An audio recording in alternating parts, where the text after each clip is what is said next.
현재 60세, 70세인 분들은 IMF 위기가 아주 생생하게 기억이 납니다.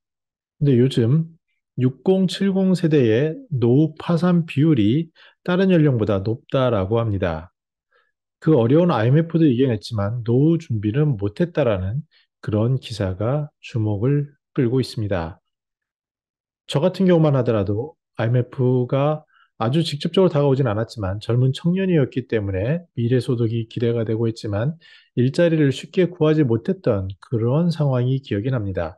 근데 당시에 중반이었던 그런 시니어들, 현재 시니어들은 그 위기가 생생한 기억으로 남아 있다라고 말할 수 있을 것 같습니다.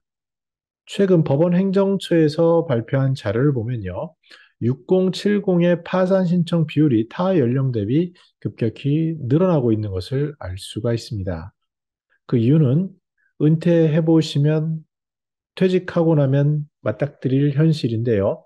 소득은 필요한데, 근데 막상 딱히 일자리를 찾기는 어렵습니다. 노인 일자리라고 하는 것이 규모가 뭐 몇십만 원 이런 거였기 때문에 조금 더 생활비가 필요하거나 혹시라도 자녀가 어린 경우에 소득을 올리기 위해서 조금 힘든 일을 하거나 그렇지 않으면 모아둔 은퇴자금 또 실물 자산이라고 할 수 있는 부동산 이런 것을 담보로 자영업에 뛰어든 고령층이 굉장히 많았습니다. 근데 우리들이 너무 잘 알다시피 코로나 위기를 겪으면서 자영업자들의 고충이 얼마나 큰지, 그리고 그 사이에 그 부채는 얼마나 늘어났는지, 최근에 환율과 또 고금리 정책으로 인해서 그 부채 비중은 굉장히 감당하기 어려운 수준으로 높아가고 있습니다. 그래서 기사 속에 IMF 발생 당시 사업을 했을 때는 그래도 젊은 패기 덕인지 자신감이 있었습니다라고 이야기합니다.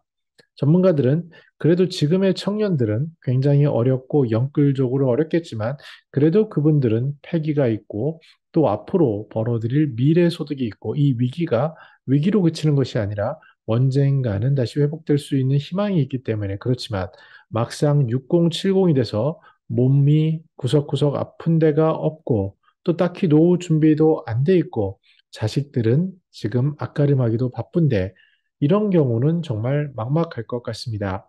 실제로 시니어들은요, 수입이라고는 거의 없는데, 의료비는 아무리 정부에서 지원을 한다 하더라도 늘어나고, 식비, 주거비, 이런 지출은 고정적으로 늘어납니다. 최근에 마트 가보신 분들 알겠지만, 물가가 엄청 올라서 뭐 하나 제대로 사 먹기도 어렵다는 그런 상황은 우리 시니어들의 삶에 팍팍한 그런 부담감으로 다가오고 있습니다. 최근에 경제 위기에 대해서 다양한 분야의 콘텐츠를 많이 보는데요. 서준식 교수의 그 상황에 대해서 일부 공감을 합니다. 최근에 우리가 알 수는 없었지만 동맥 경화 현상이 있어서 굉장히 위험한 경우가 있었다. 뭐 레고 사태 이런 거죠.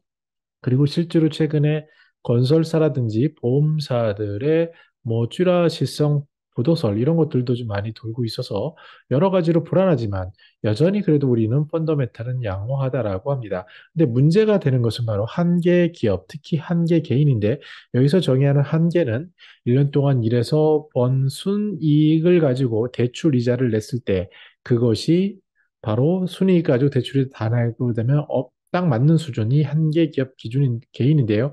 이것의 기간이 한 1년 정도 그렇게 됐다.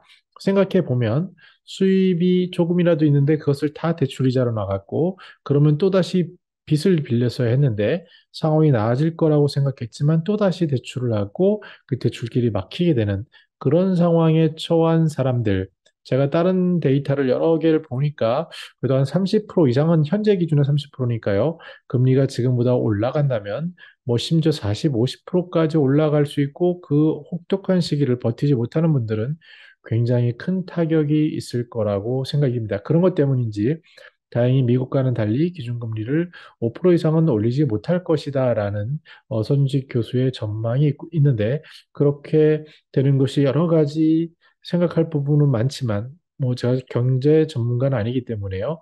그 중요한 것은 아무튼 예술적인 관리가 필요하다라는 정도로 받아들이면 될 것 같습니다. 근데 중요한 것은 개인의 측면에서는 너무나도 심각한 거고 시니어들 중에서 그래도 상대적으로 대출 비중도 타 연령에 비해서 낮은 그런 경우는 괜찮지만 여전히 도움이 필요하신 분들인 경우에는 특히 자영업을 하셨던 그런 경우에는 파산 면책 신청을 다시 한번 생각해 봐야 될지도 모르는 그러한 절박한 상황에 있을 것 같습니다.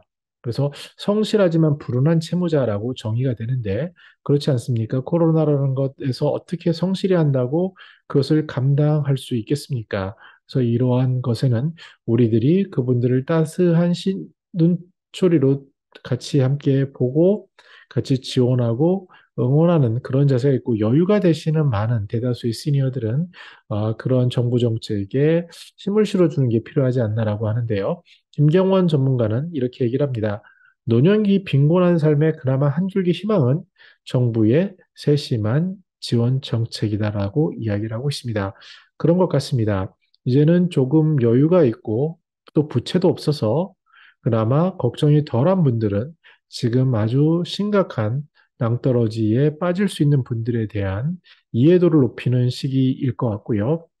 특히 주택을 가지신 시니어들의 비중이 70%, 80%가 이건 돈이 있던 없던 마찬가지인데 그 부동산 자산의 비중이 그렇게 높은데요. 그 경우에 만약에 주택연금이 가능하다면 그런 식으로 해서 현금 흐름을 확보하는 것에 대한 고민이 필요한 시점이 아닌가 그런 생각도 해볼 수 있습니다. 비단 우리나라뿐만 아니라 전 세계적으로 중산층이 무너지고 있다라고 합니다. 여러 가지 데이터를 보면은 뭐 소득을 1에서 10분위로 해서 가장 부자 부분이 있을 수 있고 또 가장 소득적으로 낮은 부분이 있겠지만 전체로 보면은 사업을 하기 위해서 투자를 했다거나 자영업을 하기 위해서 투자를 했다거나 아니면은 이 퇴직을 당하는 기업의 구조조정 속에 위기 속에 퇴직을 당하게 돼서 더 이상 일자리를 찾기 어려워지는 그러한 경우가 대부분 중산층일 텐데 이분들은 여러 가지 대출을 이미 받고 있고요.